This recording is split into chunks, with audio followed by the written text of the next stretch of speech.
What's up, everybody? True Boxing here. Thank you for coming back to get hit with the truth. So today we are doing the WBO Champions Report. As every 2 months, I do a Champions Report covering every governing body, the 4 major governing bodies that make up the undisputed title, all champions and divisions from 122 all the way to heavyweight. Now, before we get into that, if you guys could smash the like button, leave a comment, subscribe to the channel. I really do appreciate any and all support that I can get as I try to build my channel up here. So back to all the WBO champions. So like I said, I cover any news, any fights that are coming up, and I will give predictions on any fights that are taking place between now and the next Champions Report, which will be at the end of October. So let's jump into it and start at the 122-pound super bantamweight division, where we have newly crowned champion, the monster, Naoya Inoue, who is the WBO and WBC unified champ. As in July, he moved up to 122 for his first time and dominated previous #1, previous undefeated, Stephen Fulton Jr., dominated him over 8 rounds before stopping him and capturing a championship in another weight class. So that was a huge win for Inoue. Now his focus is on Marlon Taples of the Philippines, the fellow unified champion of the division. He holds the other 2 belts. He wants to challenge Taples before the end of the year for undisputed and become a 2-division undisputed champion like Terrence Crawford just did in July. So Inoue has big goals. Looking forward to that. That fight is almost a lock. The WBA cleared the path for Taples to fight the winner of Fulton and Inoue before the end of the year. So now all they got to do is sign the fight and get it done. But both guys are focused on each other, want to get the fight done. I think the fight's going to take place in November or December. Hopefully by the next Champions Report, that fight is signed, sealed, and ready to go before the end of the year. Keep you posted. 126 featherweight. The reigning champion there is Robeisy Ramirez. Ramirez returned to action in July on the Inoue and Fulton undercard as he made the first defense of his title against some Japanese fighter named Shimizu, I think. He dominated him, stopped him in 5 rounds, and retained his title, and is now focused. He's likely going to defend his title one more time before the end of the year. I honestly think there's a good chance we can see him land on the Inoue and Taples undercard. He enjoyed fighting in Japan and getting that victory. I think there's a chance he fights Abe, who defeated Kiko Martinez to become the IBF's #1 contender. But now Luis Alberto Lopez is the IBF champion, is fighting Joet Gonzalez instead, who is the WBO's #1 contender. So I believe there's a chance that we could be seeing Ramirez battling Abe, or there's also Arnold Kgai and some other guy named Sergio Sanchez, who are the top 2 contenders after Joet Gonzalez in the WBO. The WBO at any moment could order Ramirez to fight one of those guys.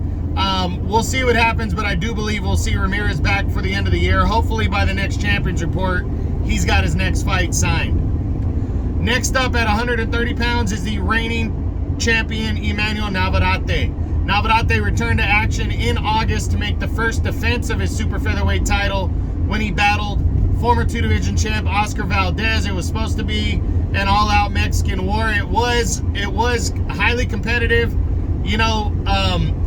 in some rounds, but Navarrete, for the most part, dominated the action and left no doubt who the better man was, scoring a convincing 12-round unanimous decision as he retained his belt. Biggest win of his career. What does he do next? Well, he's technically in mandatory mode. He should be next.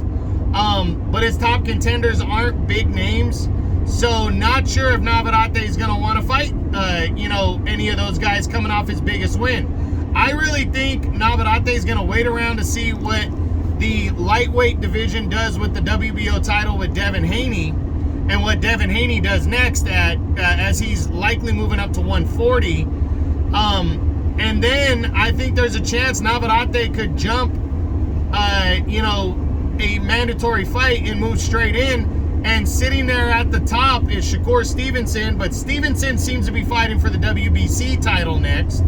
I think there's a good chance that Navarrete could fight Vasily Lomachenko next, who's the number 2 contender in the WBO, and is also taking the rest of the year off as he's going back to the Ukraine to look in on the conflict there with Russia. So, I really believe Navarrete and Lomachenko could happen for the WBO title at 135. And I think Navarrete really wants to capitalize after his biggest win, capitalize and fight somebody big. So hopefully by the next Champions Report, we at least know what Navarrete wants to do next. 135 lightweight, the champion there is the undefeated and undisputed champion, Devin Haney. Haney pretty much looks like he's going to be officially moving to 140 for the moment to challenge for the WBC junior welterweight title against Regis Prograis. But we don't know 100% if he's going to be doing that or not, because he hasn't confirmed. It's supposed to happen today. He's supposed to confirm whether he's staying at 135 and going to fight Shakur Stevenson, or if he's going to move to 140 and fight Prograis. He says, from what the hint is that it's going to be 140 against Prograis. I think that's what he's gonna do next. I don't think he wants anything to do with Stevenson. And then if that happens, it's kind of up in the air what happens with the lightweight WBO title, because as I just said, I think there's a good chance that Lomachenko and Emmanuel Navarrete compete for the vacant belt once Haney officially stays at 140 or decides he's not going to defend that belt against the top contender. So we're going to see. A lot of things need to fall into place, but hopefully by the next Champions Report, we know what's going to go on with Haney in the lightweight title at 135. 140, the champion there is the undefeated Teofimo Lopez. Lopez still hasn't decided on his first defense of his 140-pound title. He announced in July that he was returning to the ring. He's not going to retire. But I know they're trying to line him up, with a big name opponent. And it was rumored that it was Jose Ramirez or Arnold Barboza Jr. The WBO also allowed him, though, to make an optional defense next. And then just yesterday I read that Top Rank and his management team is pushing for him to move up or to become the WBO Super Champion so he could move up and challenge for the title at 147. The champion there is Terrence Bud Crawford, but Crawford seems to be locked up in his automatic rematch clause with Errol Spence Jr. So Teofimo Lopez could fight at 140 and take on Ramirez or Arnold Barboza Jr. Or if he gets granted super champion rights, he could move to 147 if the belt becomes vacant and challenge for it against number 1 contender Alexis Rocha. So we'll see what happens. I'm hoping by the next Champions Report at the end of October, we know exactly what Teofimo Lopez is going to do. 147, the champion there is the undefeated and undisputed champion, Terrence Bud Crawford. He returned in July in the biggest fight of his career. He challenged Errol Spence Jr. for the undisputed title and dominated him, stopping him in 9 rounds of a one-sided fight as he became the undisputed champion in a second weight class. He's the first fighter to ever become an undisputed champion in the 4-belt era in 2 different weight classes. Huge, monumental win for Bud, but a lot of options on the table.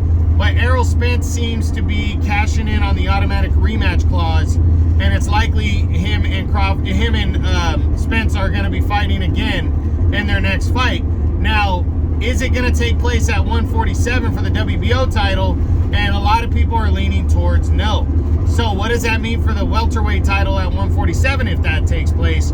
Well, as we just said, Teofimo Lopez filed to become the super champion there, which would move him, or the super champ at 140, which he would be allowed to move up to 147 and challenge for the title ahead of any challengers, and he could fight against Alexis Rocha. But if for some reason Bud decides to not fight Spence again, or Spence doesn't really want to fight Bud next, I think there's a strong chance that Bud, if Lopez gets granted the rights, would stay at 147 and would defend his title against Lopez. So a lot of moving pieces. I personally think Bud's moving to 154 though. That title's going to go vacant at 147, and then it's kind of a crapshoot. It could be Rocha against the next available contender, which would be Cody Crowley at 147 for the vacant title, or it could be Lopez moving up and fighting Rocha. We'll see what happens. Again, hopefully by the next Champions Report at the end of October, we know what's going on with the welterweight title. 154 super welterweight. The champion there is Jermell Charlo. He's also the undisputed champion, but his days are numbered. Charlo, we know, is moving to 168 to challenge Canelo Alvarez for the undisputed super middleweight championship there. The WBO is allowing Charlo to remain champion until he is announced in the ring. Once he is announced as the undisputed champion at 154, he is going to be stripped, and interim champion Tim Tszyu will be upgraded to full champion. Tim Tszyu already has his next fight lined up. On October 14th on Showtime, he will be defending the WBO title against WBC interim champion Brian Mendoza, who upset Sebastian Fundora. Now, in between now and then, Mendoza could get upgraded by the WBC as the full champion and fight Tszyu in a unification bout. If not, Mendoza will be challenging Tszyu with the WBO title on the line. I'm picking Tim Tszyu to win that fight by a stoppage over Mendoza, middle, later rounds, as he will retain the WBO title or unify belts and push forward towards something bigger. So we'll see what happens, but that's what I think is going to go down for the WBO belt. Next, 160 middleweight. The champion there is undefeated reigning champ Janibek Alimkhanuly from Kazakhstan, also known as Kazakh Style. Well, he got big news. He returns October 14th as well on ESPN, where he will attempt to unify belts against newly crowned IBF champion Vicente Gualtieri. This is a big fight for Janibek right here. He's been widely avoided since he's, made a name for himself a couple years ago, and now he's getting the opportunity to control half of the division by grabbing a hold of another belt as he takes on Vicente Gualtieri. He's going in the solid favorite. I think he's going to beat Gualtieri, beat him up, and stop him to become the unified champ and hold 2 of the 4 belts at 160. See what happens. Again, that's October 14th on ESPN. Next at 168 super middleweight, the reigning WBO and undisputed champion is Canelo Alvarez. Canelo made the decision that he will be returning on September 30th to defend his undisputed super middleweight championship against the undisputed super welterweight champ at 154, Jermell Charlo. Big time fight right here. Can't wait to see this fight. I think they're going to go at it. But I think Canelo is going to break down Charlo and stop him in the middle to later rounds and retain his undisputed championship. Excuse me. Again, that's September 30th, Showtime pay-per-view, Canelo versus Charlo. 175 light heavyweight, the reigning and undefeated champion and unified champion is Arthur Beterbiev. Beterbiev holds 3 of the 4 titles at 175. He was supposed to fight Callum Smith in August, but a strange infection of his mouth, derailed that fight. It was a mandatory fight against the WBC mandatory Callum Smith. That fight has been rescheduled for January on ESPN between Beterbiev and Callum Smith. So we'll touch base on that and talk about that a little more as it comes closer. But Beterbiev and Smith will happen in January now for the unified light heavyweight title. 200 cruiserweight. The newly crowned champ there is Chris Billum Smith of the United Kingdom. Well, Billum Smith, the last we heard is that he was going to return in the fall to defend his title against Mateusz Masternak, the veteran. But now that Richard Riakporhe has passed on a mandatory title shot against Jail Pataya for the IBF belt. A lot of people are thinking, because Riakporhe is the #1 contender, that we could see Billum Smith and Riakporhe 2 for the WBO Cruiserweight belt. I'm hoping by the next Champions Report we have his fight at least finalized and ready to go, what he's going to do next. And I'm hoping to hear soon about Chris Billum Smith, so we'll see. And finally, at heavyweight, the reigning WBO and unified heavyweight champion of the world is Alexander Usyk, undefeated pound-for-pound fighter. He returned in August to defend his 3 belts against his WBA mandatory challenger and regular champion Daniel Dubois of the United Kingdom. Ended up being a pretty good fight. Usyk controlled the action though, was just better and quicker to the punch. Just a smarter fighter, but a controversial low blow in the 5th round almost cost Usyk his belts, but it was ruled a low blow. As he went down, he was given time to recover, and then he would break down Dubois and stop him in the 9th round to retain his unified titles. Now, Usyk obviously has his sights set on an undisputed title clash with WBC champ, undefeated Tyson Fury, but Filip Hrgović, his IBF mandatory challenger, is next in line to get a mandatory shot, and he says he's not stepping aside. So hopefully, when Fury and Ngannou are done in their exhibition or whatever the hell, I think it's more of an exhibition fight, but it's actually a legit fight. When they're done in October, we're gonna see what happens with Fury and Usyk, if that fight can be made. Hopefully, we have some better news for you guys at the next Champions Report at the end of October. So that's it. That's what I got. Currently have 2 fights on the schedule, or 3 middleweight fights on the schedule before the next Champions Report. We'll see if any more pop up on the schedule, but I think Canelo Alvarez will still be your WBO super middleweight champion. I think Janabek Alimkhanuly is gonna stay your 160-pound middleweight champ and also be the unified champion after that. And then I also believe, what was the other fight? Shit. I think those are the only 2 belts on the line, actually, that are taking place. Now that I say, oh, no, I'm sorry. Tim Tszyu will still be your WBO super welterweight champ at 154. So that's it. That's what I got. Hope you enjoyed it. This is the August edition of the Champions Report. This is True Boxing.